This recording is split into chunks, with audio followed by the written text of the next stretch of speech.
Hi there, and welcome to episode 314 of the Ski Podcast. I'm your host, Iain Martin, and today is the first in our series of Chamonix Stories. If you are a regular listener, you'll know I was lucky enough to spend 2 months in Chamonix last winter. Episode 313 was a special episode that focused on what makes a resort so special, from history to high mountain, glaciers to guides. As I was interviewing people in Chamonix, it soon became clear that I couldn't tell all their stories within that single episode, and so this series came together. I have 6 Chamonix stories to share with you, all touching on different elements of what makes Chamonix special. Today, I'm delighted to bring you my conversation with Alain Lemasson and Bastien Saillard from Zag Skis, the Chamonix-based freeride ski brand. I met them at their Argentière R&D centre, where they make and test prototypes before releasing them for sale. We discuss the origins of Zag, the process of creating and testing new lines, sustainability, and their plans for the future. Zag has always been one of the most innovative ski brands, full of ideas and enthusiasm, and I think that comes across. So sit back and let's listen to the first of our Chamonix stories. I'm very excited to be here in Chamonix, in Argentière. Currently, I'm sitting with Alain Lemasson, Head of Marketing at Zag Skis, and Bastien Saillard, Shaper and Head of R&D at Zag Skis. Hi, guys. Thank you so much for showing me around your workshop. I mean, it's so interesting. As someone who uses skis, you kind of know that they are layered, but you have no appreciation for everything that goes into them. And it is really interesting. And I thought maybe it might be good to start off by asking you, Bastien, about that creation process. And really, I guess the key question is, like, why are you making skis here when you could be making them in a factory somewhere else? Yeah, to develop a good skis, I think it's really important to ski the skis a lot in various conditions of snow and terrain. And it's a really a sport of sensations, so you need to really understand and feel what is going on with the skis in crusty snow or icy snow powder. It's kind of logical to have like a place like this just at 200 meters of the Grand Montée to be able to try the skis and modify the shape, the construction in a really few days and try a different version when you develop a pair of ski. Yeah, I mean, you said we're about 200 meters from the Grand Montée lift just here, but you were explaining to me earlier that the prototypes that you use here, you give to a key team of testers and they're taking on the mountain. I think it might say on the website somewhere that every Zag model is smashed, thrashed and put through the wringer to make sure they perform. But you work with these guys closely. They test the skis and give you their feedback immediately. Yeah, it's really important to understand the feedback of the testers. So we are discussing a lot together. There is like maybe 5, 6, 7 testers, no more for the first stage of the development. You need to know the people's, how they ski, how they feel, because the sensation you have on the skis after you need to translate in front of the computer, in front of the 3D design to make the next prototype more accurate. So this is something that's really easy to say, okay, we felt this on the skis, and to correct it, we need to change this parameter and not this one. Yeah, and you're making the prototypes here in your workshop based on the feedback. I think you told me that you can have someone test on a Monday and then have a different type of ski for them to try maybe by the Friday. Is that right? Yeah, that's right. We developed a special lab here with a special process to be able to mold a prototype at a really low cost and really quickly. This is not the same process than the factory, but we are using the same raw material, so we are really able to build up great skis here and transfer directly to the factory when they're ready. It is an amazing process, having just been talked through it downstairs. You know, everything has to be very precise. I think you were talking about having everything within 0.1 of a millimeter. Yeah, exactly. The machine we have here, it's really precise like they have in the factory. It's just a bit slower because we have more time. We don't have the production rush. But this is 0.1 precise, and this is so important to be precise at every stage of the process. Cool. And so you're going through these prototypes and, there's been a lot of great feedback from people I know who tested the Matter ski at the ski test in Champoluc earlier this year. I think you told me that with the Matter, you went through maybe 40 or 50 different prototypes to create the final ski? Yeah, I don't have the exact count, in my head, and I don't want to know it. This is a lot of prototype. And for the Mata, you can imagine that we try many different things. So I have some crazy prototypes here. Some were good. Some were very bad. But yeah, at the end, the Mata is a really good product and we are really proud of it. And we are really proud that we developed the Mata here. Cool. And just to give listeners an idea of the lead time, how far in advance, the type of prototypes you're making now, would they be for launch on the market in 28, 29 or 27, 28?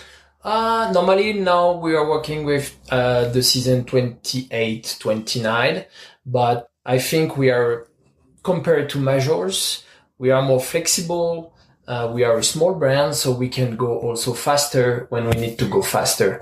And this is a really, really important when you want to be very accurate of the needs of the market. That's really interesting, Bastien. Alain, I wonder if I could just turn to you. I was reading about the origins of the brand and downstairs, we actually saw the Freeride 75, I think it's called. It just looks so strange now compared with modern freeride skis, but it is a ski that's over 20 years old, isn't it? I wondered if you could just tell us a little bit about how the company came about. Yeah, sure. So Zag is the nickname of the founder at the beginning, Stéphane Zag Radiguet. So Stéphane is a snowboarder at the beginning and he was a shaper at Niedecker snowboard. Basically, Zag came from an idea where Stéphane wanted to get the same feeling that he has with his snowboard, but with skis. And that's where Zag idea, I would say, started in his mind. Basically, he wanted to, get the same feeling on skis as he gets with his snowboard. That's the start of Zag. Yeah, I was reading about that earlier. He was an instructor for UCPA and his nickname was Zag. And I think that's so cool. And Niedecker were thinking about making skis. He created a prototype for them and they didn't want to do anything with it. And that's what led to him setting up Zag. And, they were skis that just didn't exist at the time, right? No. They had a huge shovel. Were they the first skis with rockers as well? We could say that. Yeah, we could say that. I think that's true. A short radius, kind of rocker. I don't know if I can say this, but yeah. It was really innovative. And we won the ISPO. Yeah, the ISPO award for innovation, was it? Yeah, exactly. Yeah, exactly. So until 2007, there weren't really many other skis operating in that area. When I was doing my research, I read that actually the fact that Julien Lopez, he won the Freeride World Tour in 2009 on Zag Skis, and that made a big difference, really brought them to the forefront. You relocated to Chamonix here in 2010, and you explained, Bastien, the big advantages of that, being able to get on the mountain every day. More recently, around 10 years ago or something, there was a kind of redesign on the skis and the top sheets. They really stand out with some of the graphics. You were explaining earlier, sometimes you can't always get exactly the design you want for production reasons. Yeah, so before 2015, I would say the design was not there for that Zag. We tried many different direction, but we didn't find really our path. Then we started working with a great agency in Paris to find what we are now, and we are pretty happy about our direction in general. So and they're very distinctive, the top sheets and the graphics now. And more recently, you've been looking to pursue growth in new markets. It's a completely different scale company. How do you balance growth with the core values of the brand? At our scale, at the moment, it's not a big issue, I would say, because we have so work to do still on the table. I mean, we are growing in France, which is our main market, but our big target for the upcoming season are Germany, Austria, Switzerland, close to the Alps, I would say. For sure, we still have the US and Canada in mind, but yeah, it's a different project at the moment. Cool. Well, and the UK as well. As I mentioned at the ski test, the Zag Matter was rated really highly. And kind of interesting, when we were downstairs earlier, there was a Kiwi and an American both snapping up a pair of skis because they've been here in Chamonix and they've seen them. I wonder, Bastien, if I could just bring you back to the construction of the skis. Another thing I found interesting, and you see this in the branding on a lot of the skis, that they've been using the ZAGreen program, and you've tried to bring in, more elements to make the skis sustainable, reduce their impact. Yeah, exactly. And I think it's really important to use this new raw materials or process in the factories. Here in the lab in Chamonix, we are using bioresin, 60%, something like this. But in a factory, it's not easy like that to use this kind of product. So there is a lot of development. And are you also using recycled edges and bases? Yeah, exactly. Recycled bases up to 80% of recycled base. The Topsheet is made with 50% of bio material also.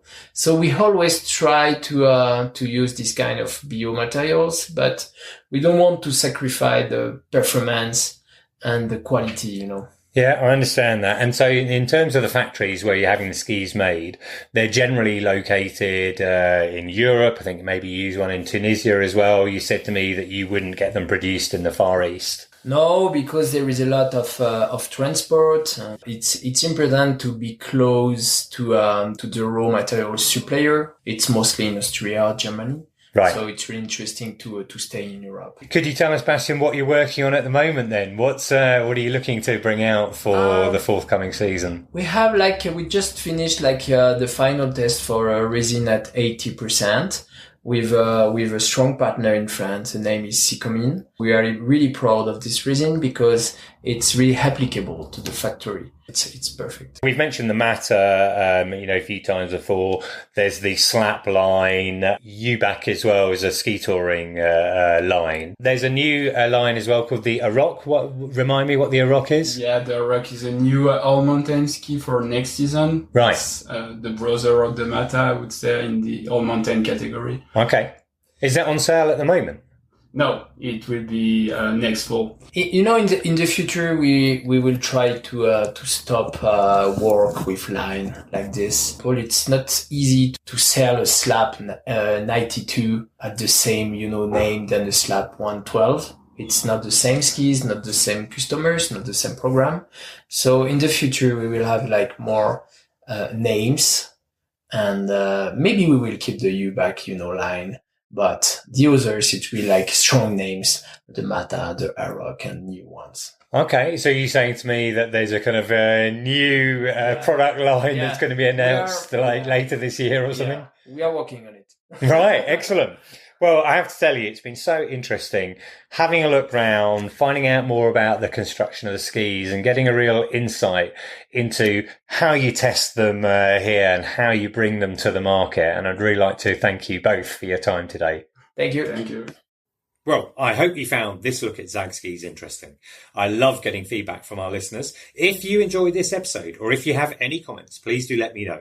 You can do that by leaving a comment on Spotify, Instagram or Facebook, or drop me an email to theskipodcast@gmail.com. We're also on WhatsApp. I release exclusive material ahead of each episode there. Look in the show notes for all those links. I have had some feedback from listeners about our Chamonix special in episode 313. Mandy Gourley said, really interesting and packed with information. I definitely need to return to Chamonix as I've never seen the mural. David Spendlove on Twitter said, great episode, very informative.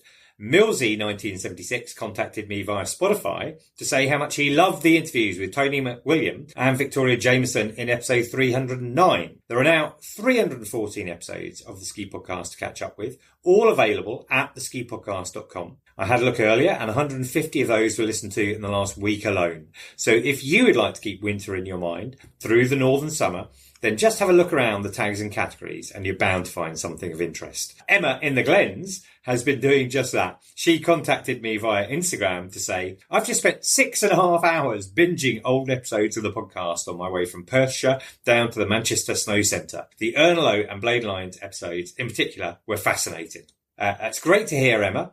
Listener, if you did enjoy this podcast and you'd like to support the podcast, then you are very welcome to buy me a coffee at buymeacoffee.com/The Ski Podcast. Right, I'll be back next week with another very different Chamonix story, this time with Katie McInnes from the Silent Sessions project. Until then, listener, thank you for joining us, wherever in the world you're listening right now. And until next time, goodbye.